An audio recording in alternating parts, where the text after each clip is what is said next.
سرکار علیہ الصلوۃ والسلام نور ہیں یا بشر؟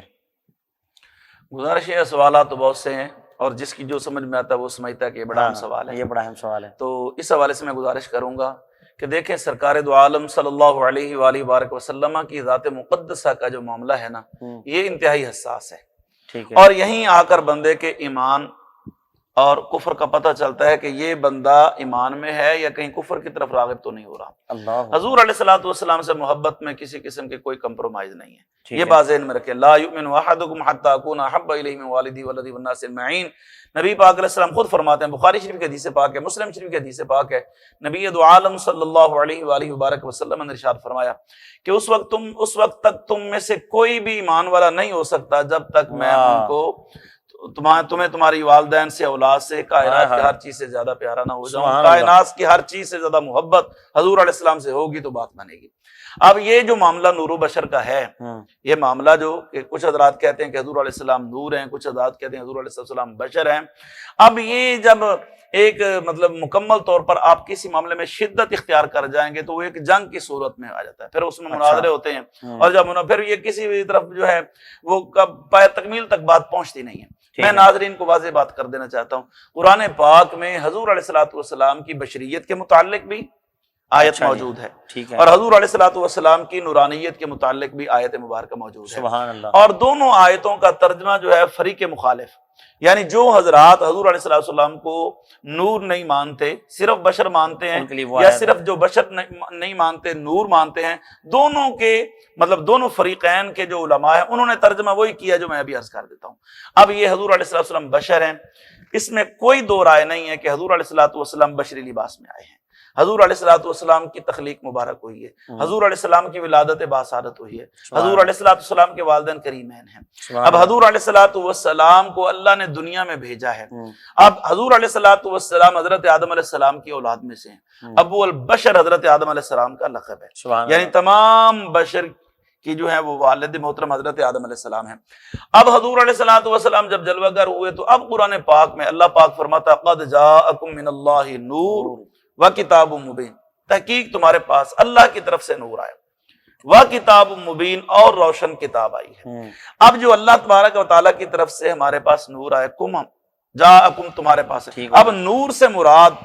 میں مفسرین کے نام گنوانا چاہوں تو بے شمار ہیں، ٹھیک ہے، اس وقت تک اول درجے کے مفسر سے لے کر اس درجے آخری درجے کے مفسر تک ہر ایک کا اس بات پر اتفاق ہے کہ جو اللہ کی طرف سے نور بھیجا گیا وہ حضور علیہ السلام کی ذات مقدسہ ہے۔ سبحان اللہ۔ اب لوگ کہتے ہیں نہیں جی قرآن پاک نور ہے، تو آگے واضح فرمایا وا کتاب مبین، یہ واو جو ہے اور کتاب، اور یعنی یہ واو فاصلے کے لیے آ گیا، ٹھیک ہے، واو عاطفہ ہے کہ اور کتاب مبین اور روشن کتاب بھیجی ہے۔ اب یہاں پر بعض حضرات جو ہے جو حضور علیہ السلام کو نور نہیں مانتے، جب یہ آیت مبارکہ ان کو پیش کی جاتی ہے وہ کہتے ہیں جی اس سے کون سا مراد نور حصی ہے، نور مانوی ہے، وہ مانوی اعتبار سے حضور کو نور مانتے ہیں کہ جناب مانوی اعتبار سے حضور علیہ السلام نور ہیں، اور ہم اہل سنت جو ہے بریلوی مسلک کے جو غلام ہیں حضور علیہ السلام کے، وہ کہتے ہیں حضور علیہ السلام حصی طور پر بھی حضور علیہ الصلوۃ والسلام جو ہے وہ نور مقدس ہے۔ اب یہاں جو ہے یہ بات تو ہو گئی نورانیت کے حوالے سے، اب وہ جو دوسرے لوگ نور نہیں مانتے وہ کہتے ہیں قل انما انا بشر مثلکم، اچھا کہ محبوب فرما دیجئے کہ میں بشر ہونے میں تمہاری مثل ہوں، میں بشریت میں تمہاری مثل، بشر ہونے میں تمہاری مثل ہوں۔ وہ کہتے ہیں دیکھو جو حضور علیہ السلام کو خود جناب والا فرمایا جا رہا ہے کہ آپ فرمائیں کہ میں تمہاری مثل ہوں، میں تمہاری مثل بشر ہوں، تو یہاں ایک بات کہنا چاہتا ہوں کہ قرآن پاک کی کوئی آیت مبارکہ ایسی نہیں جس کا شان نزول نہ ہو۔ اب یہاں اس آیت مبارکہ کا شان نزول کیا ہے؟ وہ شان نزول یہ ہے کہ جب کفار حضور علیہ السلام کے پاس آتے ہیں نت نئے ان کے مطالبات ہوتے ہیں کہ آپ نبی ہیں تو یہ کر دیں، آپ نبی ہیں تو وہ کر دیں، آپ نبی ہیں۔ اللہ فرماتا ہے محبوب آپ ان کو جو مرضی کر کے دکھلائیں، انہوں نے نہیں سدھرنا۔ جو چاند کو دو ٹکڑے دیکھ کر کلمہ نہیں پڑھ سکے، سورج کو پلٹنا دیکھ کر کلمہ نہیں پڑھ سکے، جو ابو جہل کی مٹھی میں کنکریاں بولتی دیکھ کر کلمہ نہیں پڑھ سکے،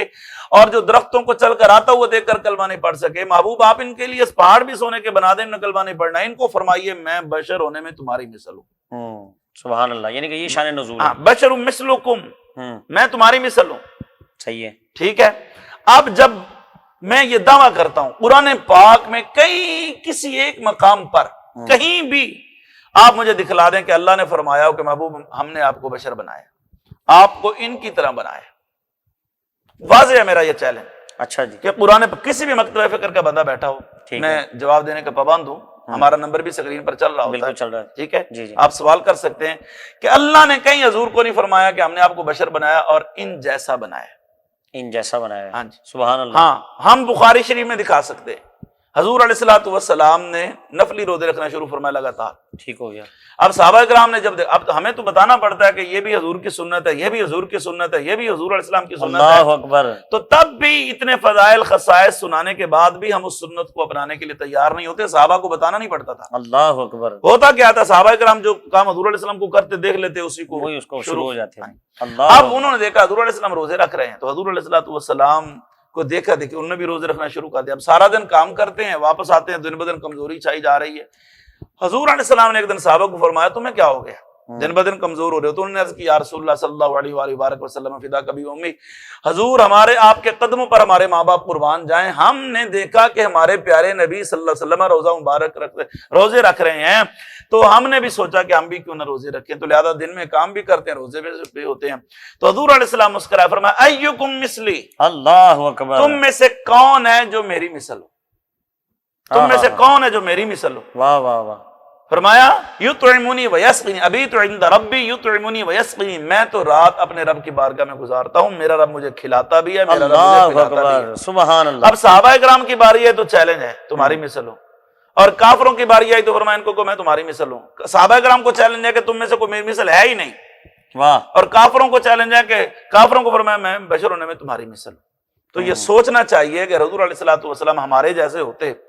تو کیا آج جتنا بھی چاہنے والا کوئی ہو، ہماری سکی اولاد بھی اگر ہم ہنڈیا میں تھوک ڈال دیں وہ کھائے گی؟ کبھی بھی نہیں، پاری میں تھوک ڈال دیں، ہمارا تو جھوٹا نہیں پیتے۔ ہوں، اور صحابہ کرام صلح حدیبیہ کا موقع ہو یا حضرت جابر کی دعوت ہو، حضور علیہ السلام لعاب ان کے سامنے آٹے میں ملا رہے ہیں، سالن میں ملا رہے ہیں، اور وہ کھائے جا رہے جان ہیں، نچھاور کر رہے ہیں، اور وہ جان نچھاور کر رہے ہیں۔ حضور علیہ السلام تھوک زمین پر اپنا لعاب مبارک ڈالتے ہیں، آگے ہاتھ، اور وہ عروہ بن مسعود ثقفی کیا کہتا ہے؟ کہتا ہے کہ واللہ ان تنخم نخامۃ الا وقعت فی کف رجل منهم فدلک بها وجهه وجلده، وہ کہتا ہے کہ میں حضور علیہ السلام کے پاس صلح حدیبیہ کے پاس پہنچتا ہوں، میں نے دیکھا عجیب منظر ہے کہ حضور علیہ السلام اپنا لعاب مبارک زمین پر ڈالتے ہیں،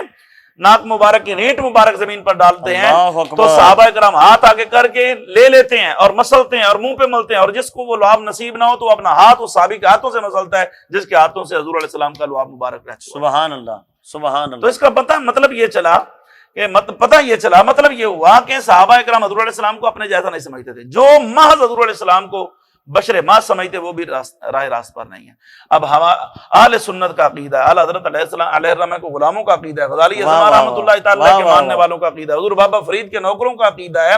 کہ اللہ نے حضور علیہ الصلوۃ والسلام کو اپنے نورانی جلووں سے بنایا۔ اور یہاں حدیث پاک میں کوٹ کرنا چاہوں گا، حضرت جابر خود سرکار کی بارگاہ میں حاضر ہو کے پوچھتے ہیں یا رسول اللہ بتائیے اخبرنی عن اول شیء خلق اللہ تعالی قبل الاشیاء، قال یا جابر ان اللہ تعالی قد خلق قبل الاشیاء نور نبیک من نورہ فجعل ذلك النور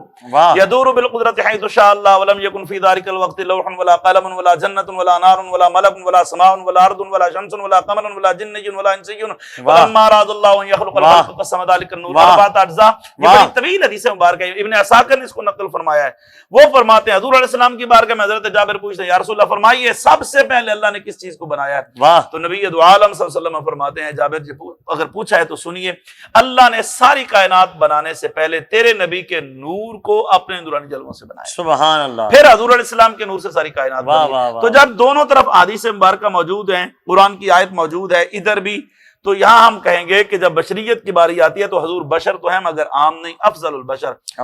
ہم بشر ہیں، تھوک پھینکیں بیماریاں پھیلتی ہیں، حضور علیہ السلام لعاب ڈالیں تو حضرت قتادہ کی آنکھ جڑ جاتی ہے، بازو کٹے جڑ جاتے ہیں، ہم جناب والا پسینے ہمارے جسم سے پسینہ نکلے بو پھیلتی ہے، حضور علیہ السلام کے جسم مبارک سے پسینہ نکلتا ہے، حضرت ام سلیم آ کے شیشیاں بھر بھر کے خوشبو کی لے جاتی ہیں، بچیوں کو جہیز میں دیا جاتا ہے۔ تو کون کون سی ایسی ہماری کوئی ایک بھی مثال ایسی نہیں ملتی کہ ہم حضور علیہ السلام کے قدموں کے خاک کے برابر بھی ہو سکے۔ اس لیے اہل سنت کا عقیدہ ہے حضور بشر نہیں افضل البشر ہے، جہاں بشریت کی انتہا ہوتی ہے وہاں سے حضور کی بشریت کی ابتدا ہے۔ اور میرا نبی نور بھی نہیں ہے، نور ماز نہیں ہے، بلکہ نور علی نور ہے۔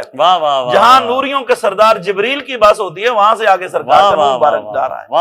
تو اس لیے اللہ نے حضور علیہ السلام کو اپنے نورانی جلووں سے بنایا ہے۔ حضور علیہ السلام اللہ کے نور کا نہ حصہ ہے نہ جز ہے، سورج آسمان پر چمک رہا ہے نیچے شیشے چھوٹے چھوٹے ڈال دیں ہزاروں کی تعداد میں، ہر شیشے میں آپ کو، یہ غزالی اعظمہ رحمۃ اللہ تعالی نے مثال پیش فرمائی ہے، ہر شیشے میں آپ کو اس کا عکس نظر آئے گا، لیکن نہ وہ یہ جو عکس شیشوں میں نظر آ رہا ہے، آئینوں میں نظر آ رہا ہے، زمین پر پڑے ٹکڑوں میں، نہ اس سورج کا جز ہے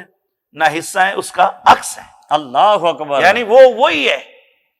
وہ واہ وہی واہ ہے، واہ واہ، نیچے واہ، والے جو کیا بات شیشوں ہے میں مولانا نظر آ رہی ہیں یہ عکس اس کا عکس ہے۔ تو ہمارا عقیدہ اللہ پاک کو حضور علیہ السلام نے اپنے نورانی جلووں سے بنایا ہے۔ سبحان حضور علیہ السلام نہ اللہ کے سبحان نور اللہ۔ کا حصہ ہے نہ اللہ کے نور کا جز ہے، اچھا، اس لیے اہل سنت کا عقیدہ یہ بزرگوں کا عقیدہ ہے، اسی کو واہ اپنا لیں، لڑائیاں ختم ہو جائیں گی۔ سبحان اللہ، سبحان اللہ۔ جی